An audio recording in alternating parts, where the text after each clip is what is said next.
many of the top players are using a breathing coach now. I would say it's still a little bit under the radar. Now the modern PGA Tour Pro has like 6-7 coaches.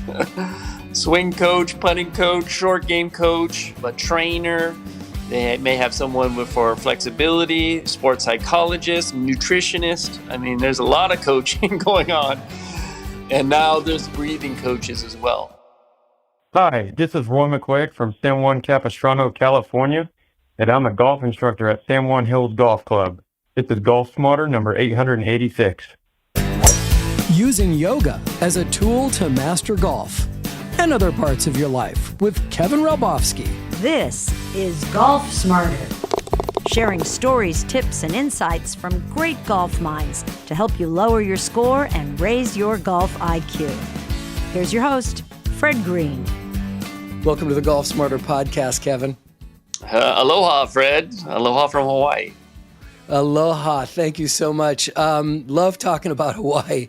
But actually, I'm going to really enjoy this conversation because I was telling a friend of mine just a few minutes ago that I was doing this interview with you about golf and yoga. And he went, well, that's right in your wheelhouse.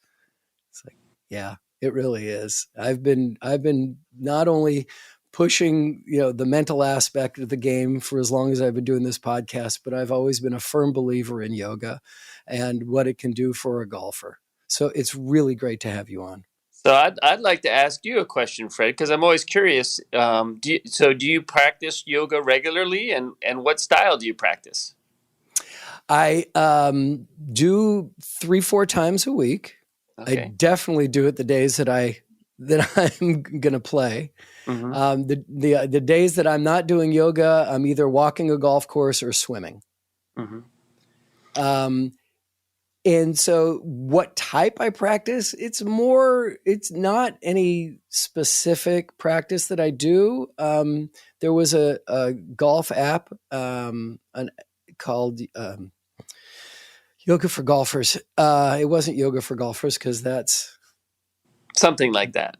Yeah, right. But it's a yoga program designed for golfers, and I'll remember the name in a second, and dynamic golfers. And they have daily stretching programs that I've always loved to do. I started doing yoga in my 20s. Mm-hmm. So I've been doing it inconsistently, but consistently for 40 years. Yeah.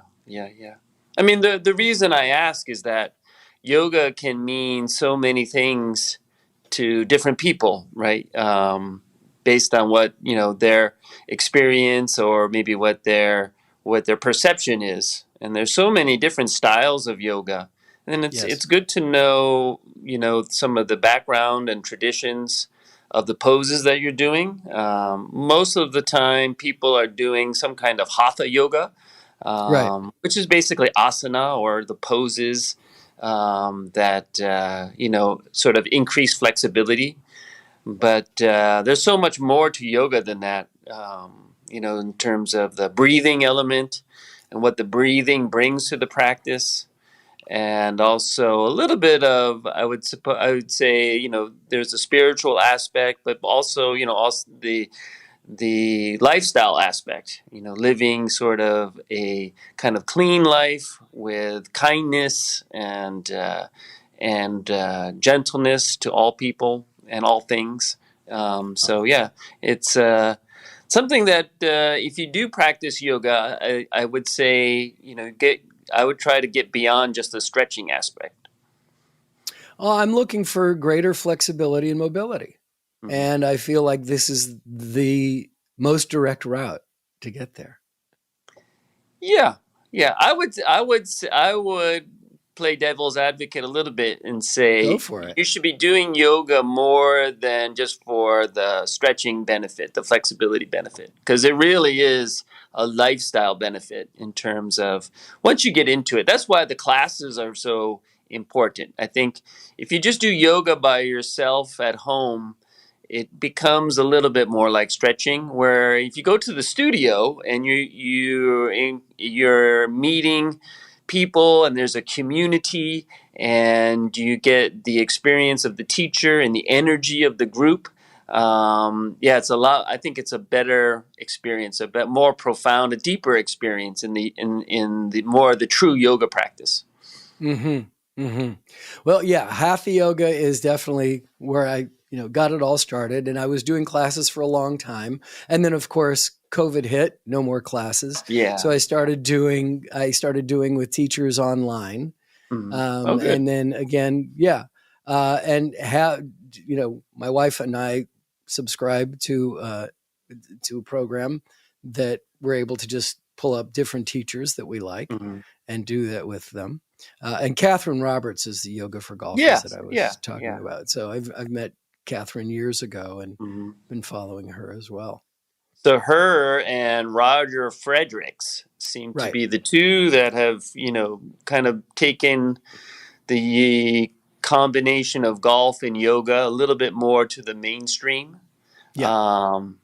But again, I think a little bit too much emphasis just on the stretching and flexibility benefits, and maybe getting into the breathing and maybe the lifestyle aspects of yoga a little bit more. I think is the direction that people probably need to explore a little bit. Yeah. Actually, Roger Fredericks and Catherine Roberts did a thing for the Golf Channel a while back, and I was the guinea pig. I flew Oh down to wow! San Diego. Yeah, I Wow! flew down to San Diego, and they had me on. And I was like, really? I thought I was flexible. And they're like, no, you're not.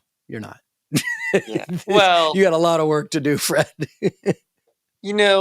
again, I mean, sometimes you're looking at different teachers and their experience, right? I always see people flexible in one area and maybe not in another area. So I would never label someone inflexible, right? Because I always see people very flexible in some aspects, in some areas, and some poses.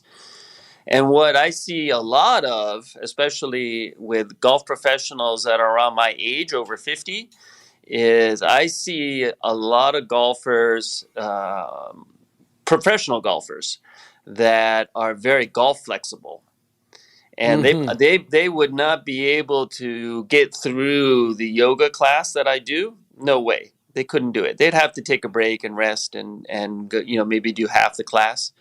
But in terms of golf flexibility, they're still at the highest level, and so that's basically a lifetime of doing the golf swing will make you golf flexible. And so even though you just to look at them, you wouldn't necessarily scream, you wouldn't necessarily, look at or suggest that golfer was flexible, but you can be very golf flexible. And I've seen it vice versa, where I've invited the yoga teachers, the highest level yoga teachers, fourth series Ashtanga teachers, and not very golf flexible. So the golf swing is very specific in its flexibility, and it's so complicated because it's involving all of your major joints, your 13 major joints, and just there's a tremendous amount of extension and flexion and side bending and rotation, pronation, supination. I mean extension. It's just so many things that are involved with moving the club back, down, and through. That you've got to have all those aspects pretty flexible if you're going to do it well. Right. Exactly. So of course they didn't tell me that, my interpretation was I wasn't doing a good job there. I'm sure that's not what they said on television Yeah. with me. But I'm curious, what brought you to the mountains of Hawaii? Was it the golf or was it the yoga? It was the golf. I started in 1986. I moved from upstate New York, where I was from, and I really Okay. had caught the golf bug. And I got a part-time job at YLI Country Club working for Greg Nichols. And YLI had a PGA event, a PGA Tour event at that time, the Hawaiian Open. Now it's the Sony Open. They still host it. And I met Maco'grady there, who was playing the PGA Tour 1986, 1987, 1988. And he sort of introduced me to the yoga, and his system, the Morad swing, was really a yoga inspired golf swing. So trying to get the alignments of the body, the balance, the symmetry, even the breathing, all sort of into one sort of golf swing model. And so, yeah, that's basically where I got my start. Excellent. Well, I want to dig deep into that, but we're going to take a time out and we'll be back right after this.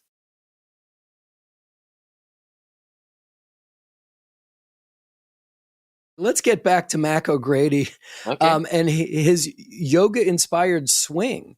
Tell me, you mentioned Greg Nichols, who introduced us, and I truly appreciate that. Trying to get him on the podcast as well, but he's a reluctant talker.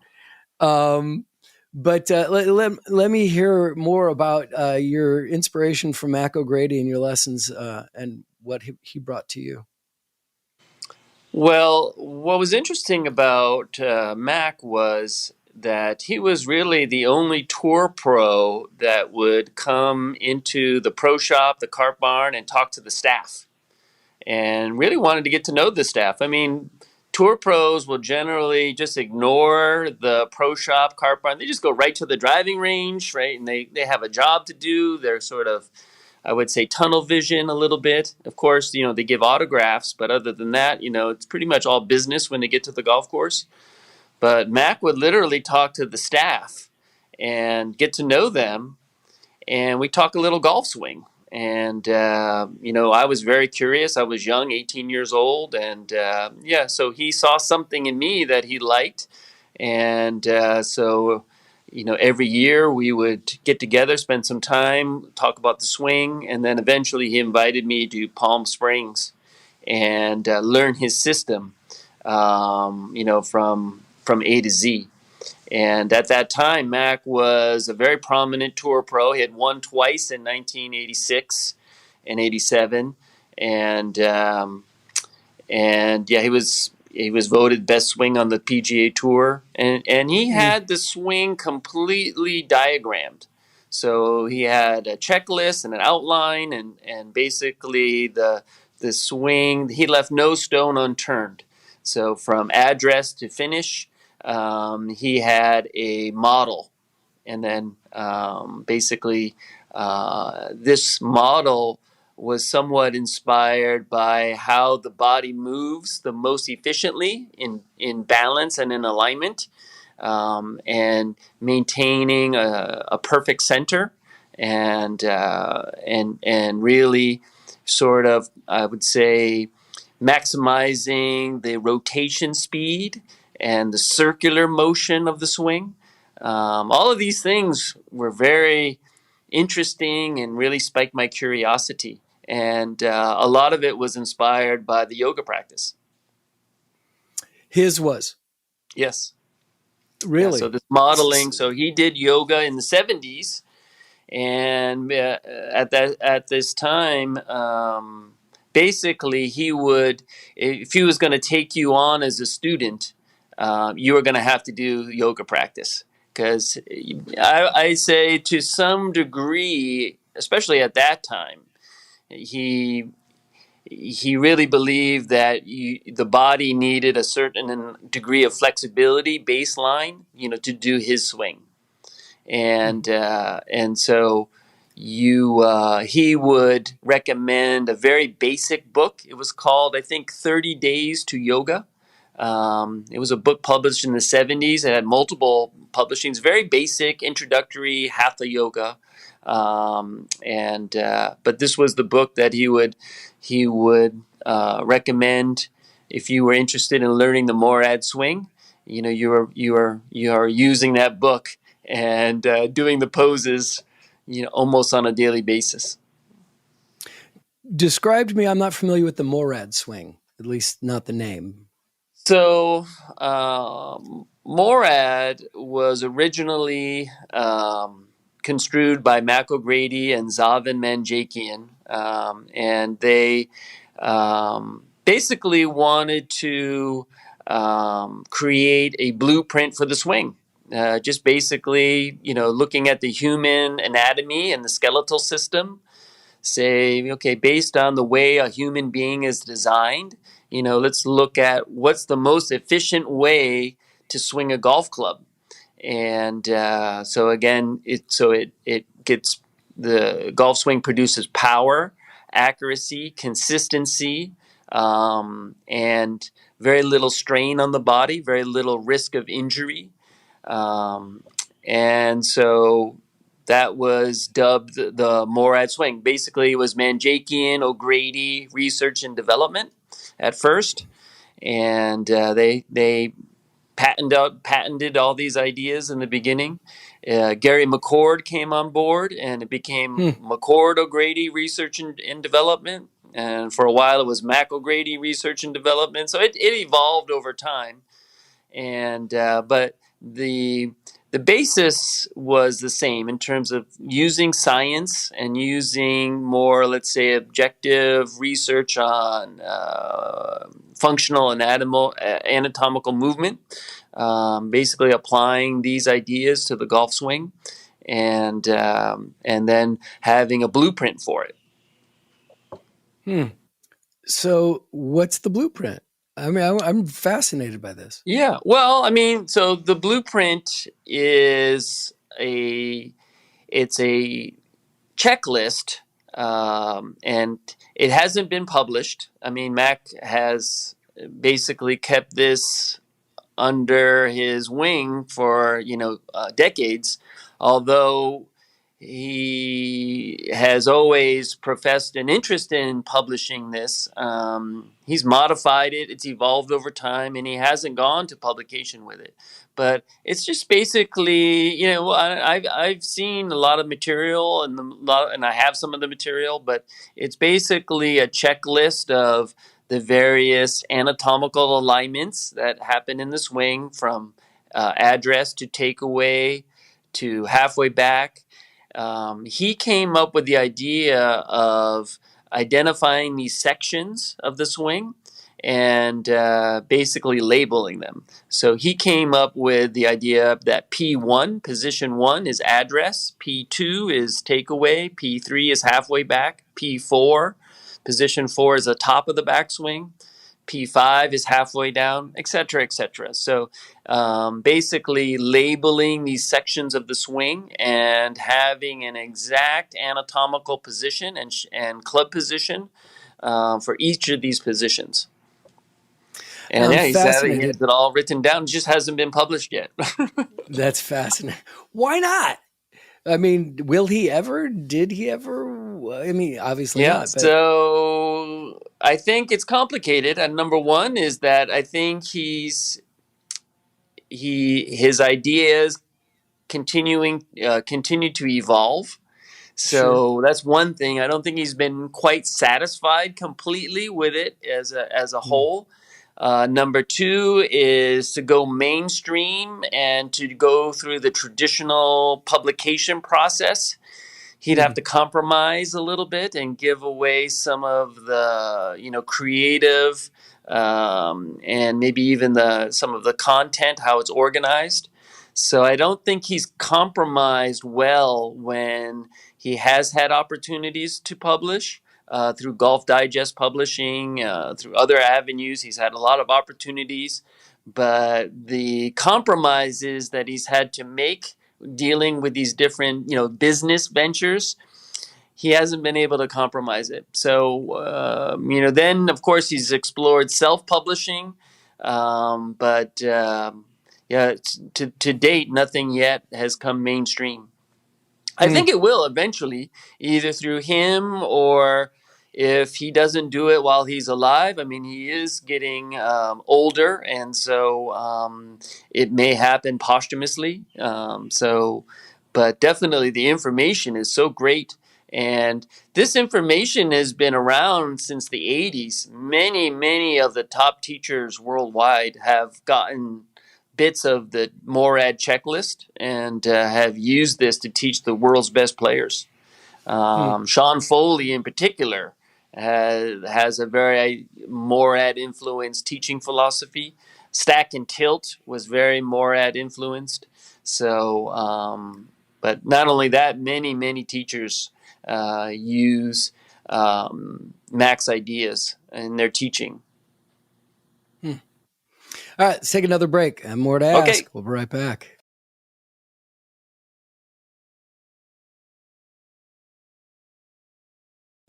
Now, you mentioned stack and tilt, and we've talked here a lot about the lost fundamental, or Tony Manzoni's swing, the single pivot swing. Do you incorporate, like, from many different teachers what you teach, including yoga practice, but your golf swing techniques, or what do you consider yourself focus on in your golf instruction? Yeah, I think I'm probably most influenced by the original, sort of Morad model, which is a very centered swing. So the upper body stays centered throughout the swing. Lower body shifts, but very minimal, and mostly it's based on rotation and keeping your arms close to the body, and then a very dynamic recocking of the wrists through the ball, so you get like a whip-like action into the finish.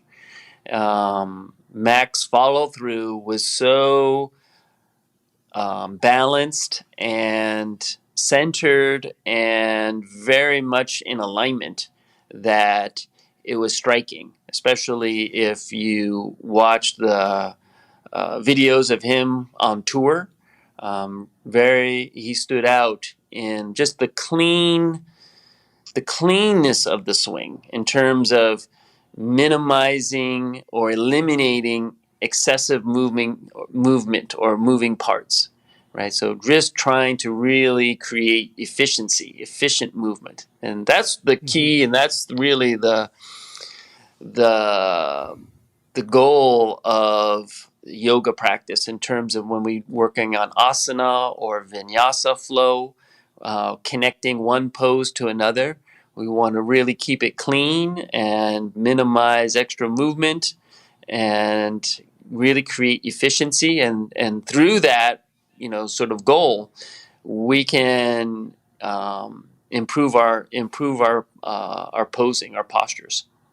Mm-hmm. Talk to me more. I want to hear about what you said about recocking the wrist in the follow through. Yeah, Explain so that to me. it's wrist action is a little underplayed. I mean, it's had its time in golf instruction, and trends come and go. But I would think pretty much it's universal that teachers would like to have both wrists to cock 90 degrees in the backswing. So you have a 90-degree right angle at the top of your backswing between your left arm and the shaft, and you bring that down. We call that to position P6, where the shaft is horizontal to the ground. And then from that moment on, Mac's teaching was the left knee is straightening, the hips are unwinding, and the hands are going on a circular path around the left hip, and then recocking upwards very, very quickly. So it's the hand path is going on a circular orbit around the left hip, and we're not rolling the club face into a closed position with our wrists. We're cocking the club upwards very, very quickly. And the shaft in the finish will end up ear to ear with your elbows close together. And so it has a very short arc look, like whipping a towel, where it creates that snap. Right? So it's not a long wraparound follow through where a lot of energy is getting dissipated and then you're coming up and out of your posture because of over rotation. Mac's swing was a very snappy, quick, short finish that was body stops, so that you very quickly terminate the rotation, and then your wrists whip the club head through. And so that's why Mac's swing was very striking in a sense that it looked so simple, but he hit so far. And that's what created a tremendous amount of interest in him when he was playing the tour. Interesting. Are you seeing anybody on the tour today that you can look and go, okay, that's a maco'grady influence? Justin Rose is very similar. He's using a Morad swing almost to a T. I see the influence in a lot of swings. Max Honma. I think a lot of the modern teachers, whether they know it or not, are using a lot of the Morad ideas. Interesting. And where do you see that fitting in with Homer Kelly's The Golfing Machine? Yeah, so Mac was a disciple of Homer Kelly. So Mac's history was, as a young high school golfer, he was like a prodigy and had sort of like a homemade style, baseball style, and 10-finger grip, very strong, hit it a mile, and got immediate sponsorship basically as a late teenager, and but didn't really make it to the main tour. So Mac was famous for going to qualifying school 17 times and failing, and then finally, a lot of perseverance. Basically, throughout the 70s, he really struggled. So he lost his game. Basically, instruction at that time in the 70s was geared to a Jack Nicklaus style, upright, reverse C, driving the legs. And Mac lost his skill. He lost his ability. And when he met Homer Kelly in 1979, Homer Kelly's ideas resurrected his game. And very quickly, he got access to the European Tour, so he qualified for the European Tour, and then the very next year he qualified for the PGA Tour. And so he was like a 32-year-old rookie. And then Homer Kelly passed away after his rookie year, and Mac wasn't very satisfied with Ben Doyle. And so it led to Mac doing his own research. So he was partnered with a friend named Zaven Manjakian, who has a master's degree in biology. And the two of them, they tried to create this blueprint for the golf swing. That's how it all comes together. Yeah, so Homer Kelly was a big part of Mac and Morad. Interesting. Okay. That now we've put all these pieces together. That's awesome. Thank you. You're welcome. So I was looking at your website, kmrschoolofgolf.com. Yeah. And I couldn't be more enamored with the photographs of where you are when you play and where you teach. Yeah. Tell me about where you are. So Ko'olau Golf Course was in Hawaii. It's a very famous historical course for two reasons. I think number one is that I think Golf Digest rated it the number one golf course in the state of Hawaii something like 13 times in a row. And this was maybe in the early 90s to the early 2000s. So, and this is on the Big Island? This is on Oahu. So we're 20 minutes from Honolulu. And so it's just a spectacular golf course. A Japanese billionaire named Mr. Minami, he created this. Just an exorbitant amount of money to develop this golf course in the mountains. So we're in the Ko'olau mountain range. Yeah, it's very spectacular. And also what is very notable about Ko'olau is for 4 or 5 years, we had the highest slope rating in the nation. So we overtook Pine Valley. So I think there's a limit to the slope rating, but the actual slope rating was 165. So, so it's a very difficult golf course. So, and it's just basically at that time in particular, it was heavily bunkered, lots of jungle, a lot of uneven lies, and a lot of forced carry. So we have ravines on the golf course that you have to carry over. So for the average player, it's a very challenging course. I mean, Oh, yeah. there's a running joke that you don't keep score at Colau. You count how many golf balls you lose, and that's how you judge how well you play. Oh, that's painful. Yeah, I mean, I hear 165 slope, and I'm like, yeah, no. That would just be so frustrating for the average golfer. It's like, I'm having a terrible day. Well, No, you can't. yeah, you can't hit it sideways. If you hit it Yeah. sideways, the ball's lost. So, Oh, gosh. but yeah, I think the backdrop of Colau makes it worth it, regardless. So you can still enjoy your experience here. In COVID 2020. The golf management company that was running the golf course, they asked to get out of the contract with the owner. They were having financial difficulty. And so the course and the driving range fell into my lap. Okay, I want to hear more about that, but I want to take one more break, and I want to hear all about what happened during COVID. This week is number 3 of 9 in our Tony Manzoni series to help you launch your new golf season. Golf Smarter Ambassador Tom Thompson wrote this to me about what he's learned from Tony's Lost Fundamental video. My big miss, he says, has always been fat. Since going to the single pivot, I have virtually eliminated fat shots. In my last few rounds, I've hit more greens than typical. I'm using Tony's single pivot swing all the way through, even to my putting. Swaying on all shots is my problem. With golf, you have to be careful to not take other people's medicine. This medicine was absolutely prescribed for me. Thanks, Tom. That's a great review.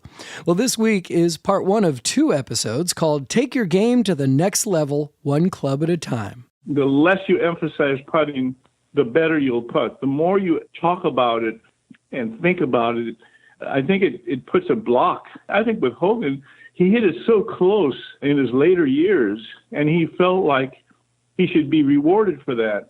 And I think that's what happened with Hogan. He made statements that said putting shouldn't be so important. You should get points just for getting it close to the hole. Well, that was his frustration coming out because he did hit it so close. And unfortunately, he did have the yips. He couldn't pull the putter back on a short putt. The only time I had the pleasure of seeing him play golf, and at the Olympic Club, he played in I think it was the Open. And, I mean, he hit every fairway, every green, and I don't think he had more than a 12-foot putt all day. And the only putts he made were kick-ins. But when he got that 4 or 5-footer, his pant leg would be shaking. He couldn't pull the putter back. Wow. Now, you think about that. This is a guy that could go in a motel and hit a 2-iron right down the hallway and not hit either side. That's Golf Smarter Mulligans, episode 202, number 3 of 9, featuring our friend and mentor, Tony Manzoni. Check the show notes to learn how to get Tony's book, The Lost Fundamental, One Simple Move, Better Golf Forever, and gain access to his video of the same name. Please subscribe for free to our sister podcast that revisits the best of the Golf Smarter podcast, called Golf Smarter Mulligans, being released every Friday from wherever you're listening right now.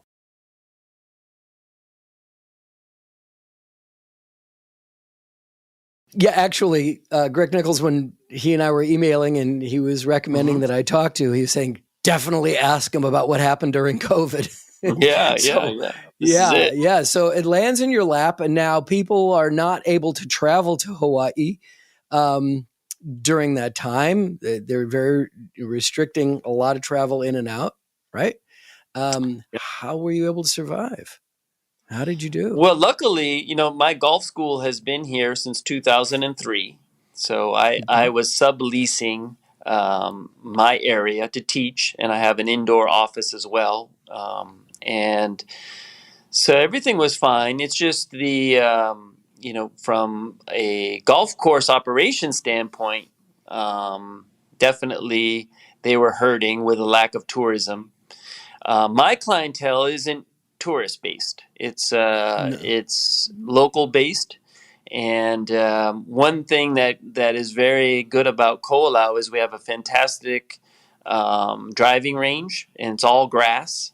So we have a practice area of 3 decks, and then a teaching area that has 2 decks, and they're all grass, and it's a big range. 3 decks? 3 decks, and they're all grass? Yeah. Yep. So we How do you do have. that? Well, I mean, it's just lucky the space that was, they did a good job with organizing a practice facility. And what runs in our favor is that a lot of the country clubs on Oahu, which are Wailai, Oahu Country Club, and Mid Pacific Country Club, they kind of ran out of land for their driving range. So they have very limited space. It's mats only. They can't hit drivers a lot. So the members are not as pleased with their practice facility. So I have a lot of the country club people join my school Nice. because of the practice area, and of course, and the lessons as well. And but yeah, so we have a really nice practice facility. Oh, that's fabulous. What's the elevation? How high are you up in the mountains? We're not that high. I would say maybe 1,000 feet in elevation. Oh, okay. It's not that high. No, Yeah. but you're just surrounded by spectacular mountains. Yeah, we're at the base of the Kola Mountains. Yeah, so on the Kaneohe side. So on the other side is Honolulu. So you go through a tunnel, the Pali Tunnel, and you come out the other side, and now you're on the other side of the island. You're on the windward side. Alexa, now I want to go back to where we were starting earlier and talk about breathing. And the importance of breathing and how to make it more impactful on your golf swing. And we'll incorporate yoga too. But, so many teachers talk about, and so many players, I mean, elite players talk about the importance of breathing. Yeah, I think it's the next sort of big breakthrough performance enhancement in golf. And many of the top players are using a breathing coach now. And Wow. it's still, I would say it's still a little bit under the radar. This goes beyond, so now the modern PGA Tour pro has like 6-7 coaches. Swing coach, putting coach, short game coach. They have a trainer. They may have someone for flexibility, sports psychologist, nutritionist. I mean, there's a lot of coaching going on. Well, you better make the cuts to pay those people. Yeah, that's right. And now there's breathing coaches as well. And so, Really? breathing is something that under stress gets very impacted. And this is where we use certain techniques that are all based from the yoga breathing, which is called pranayama. And so all these breathing coaches, the most famous is probably Wim Hof. He's led this breathing sort of explosion in terms of bringing it to the forefront. But it's all based on the ancient yoga breathing, pranayama. And there's many, many different styles of this breathing that you can do. But for golf performance, I would recommend a very deep breathing to calm the nerves and to increase the focus. And really, it helps with subduing doubt and fear and these mental demons that keep up, that distract our mind and give us sometimes fear and lack of confidence, and that can definitely impact a player's golf and their golf swing, their execution.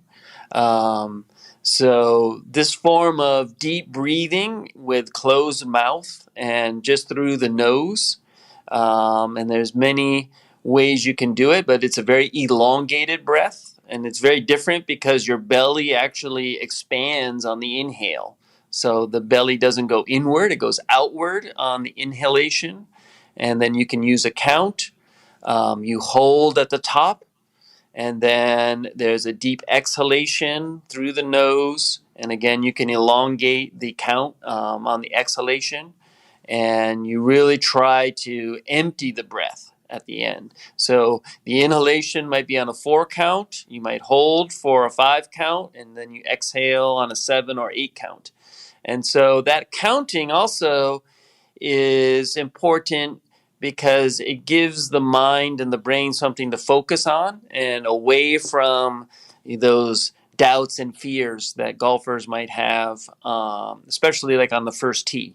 And tournament golf in particular, and no pro is exempt from sometimes feeling insecure or doubtful. Sometimes their driving range session that day didn't go so well.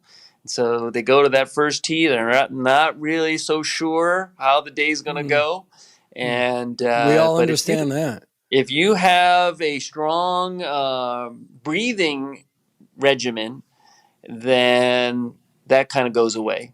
It gives you like an equilibrium, and allows you to move away from those distracting thoughts.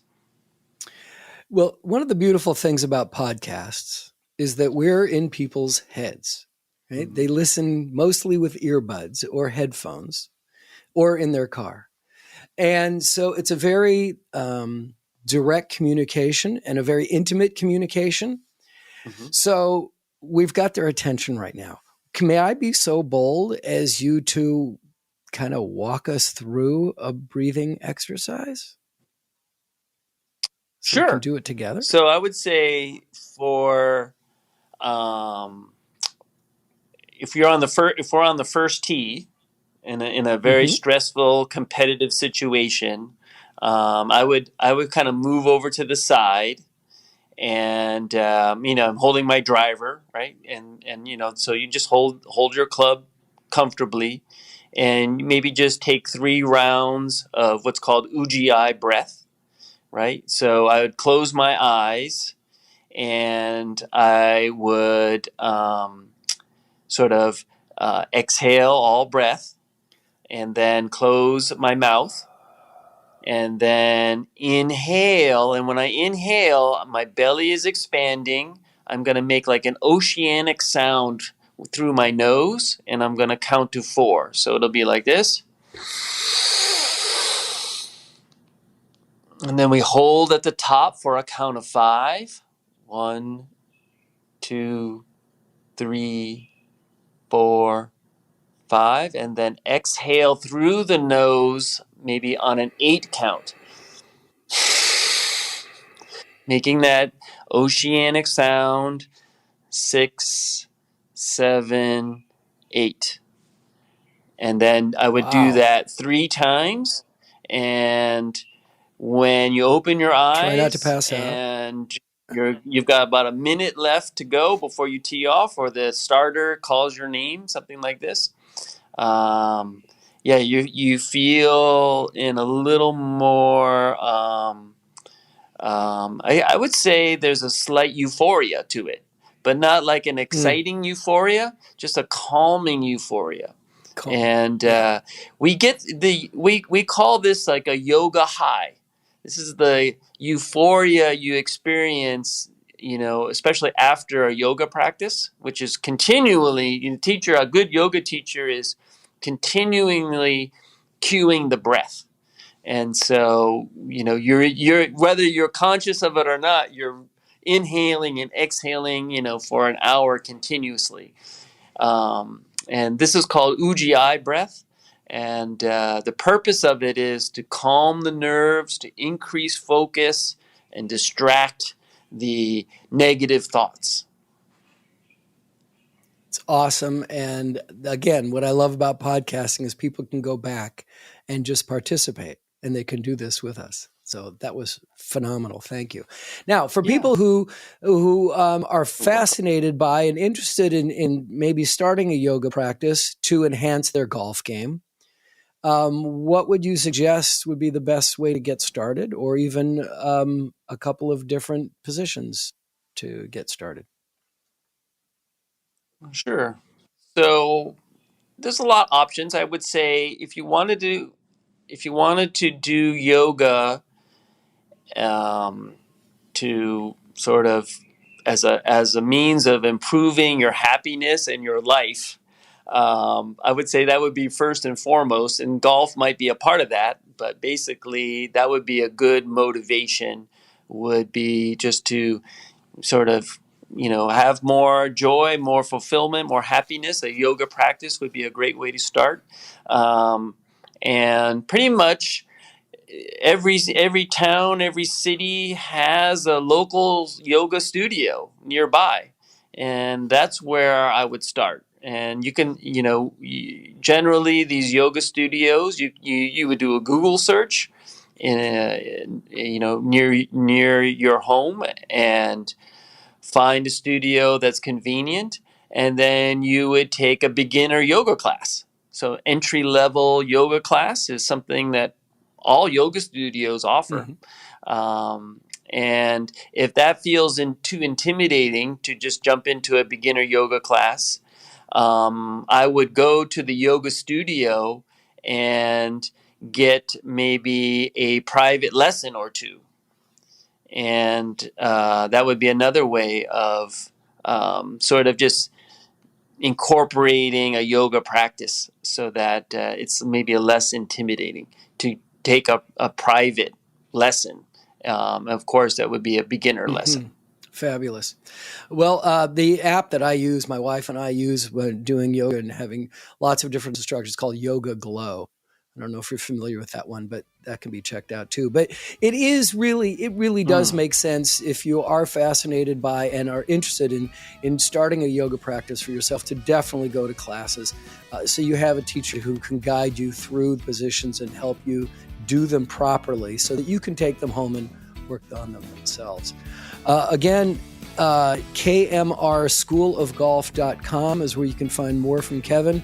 And definitely, if you're going to go visit Pearl Harbor, you should definitely go and check out his golf course as well. And the amazing 3-level driving range grass. I'm fascinated. I would love to see it. Kevin, thanks so much for your time today. Really enjoyed, really learned a lot. Thanks. Thank you so much, Fred. Anytime, man. So usually I'm able to put together each podcast the day that it's going to be published. But this week, I'm actually on vacation. Like right now.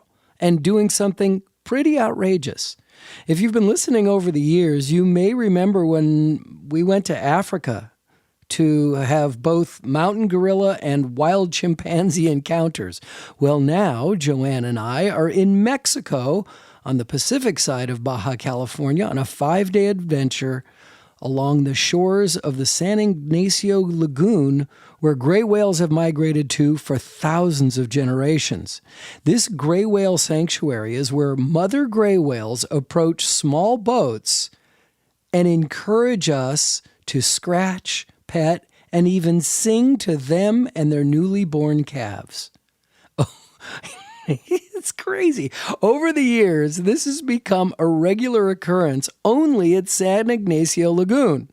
This truly unique location is the only gray whale birthing lagoon in the world that has been left untouched by man and has a local community striving to keep the lagoon a sacred and protected sanctuary for these magnificent and friendly giants. Crazy, no? Yes. But now you understand why I also encouraged you last week to check out Joanne's new podcast, In This Story with Joanne Green, as these are the type of adventures that have become our way of life. I've been scheduling a flurry of conversations for upcoming episodes. Next week, we'll meet renowned golf course architect Agustin Augie Pisa. Augie and I had a really energetic conversation about golf course architecture, the future of sustainable design, how amateur golfers can read and take advantage of the nuances, which he refers to as nuisances, that are an important element of golf course design, and we'll hear about his incredible idea that he calls butterfly golf. I promise you, you won't want to miss this one. Other episodes coming up include instructors new and old for us, including Jim Waldron, John Erickson, Jacob Bowden, and Devin Bonebreak, who played for Tony Manzoni at College of the Desert. Now, for the week of the Masters, Dr. Bob Jones IV, Bobby Jones' grandson, will return with more stories about the golf legend. And for the week of the U.S. Open, we'll meet Charlie Meacham, former commissioner of the LPGA and very close friend and a confidant to both Arnold Palmer and Jack Nicklaus on his new book, Arnie and Jack, Stories with My Long Friendship with Two Remarkable Men. I've already read it. It's great. If you have any questions that you'd like me to ask any of these people, please make sure to write to me at golfsmarterpodcast@gmail.com. I want to thank Roy McQuaig of San Juan Capistrano, California. Roy is a U.S. Marine Corps veteran. Thank you for your service. And a golf instructor at San Juan Hills Golf Club. Roy chose to receive Tony's video of the Lost Fundamental for free. You too can win a Golf Smarter gift and have a choice of which you'd prefer, and here's all you have to do. Send an email to golfsmarterpodcast@gmail.com and request our simple instructions to leave a voicemail at our toll-free Golf Smarter line. And when you do, you can choose a dozen balls with the Golf Smarter logo from Odin Golf, the golf brand that sponsors and pays everyday golfers. These tour-quality balls are a fraction of the price of what you'll usually pay. And when you use the code GolfSmarter at checkout, you'll receive an additional 20% off the order. Their link is in today's show notes. You'll also have the option to receive a new glove and glove storage compartment from redroostergolf.com. And, of course, you can also get a private online link to Tony Manzoni's video of the Lost Fundamental. So please, send an email and I'll get back to you with some instructions of what to do and what to say. Just write to golfsmarterpodcast@gmail.com or click on the Hey Fred button at golfsmarter.com.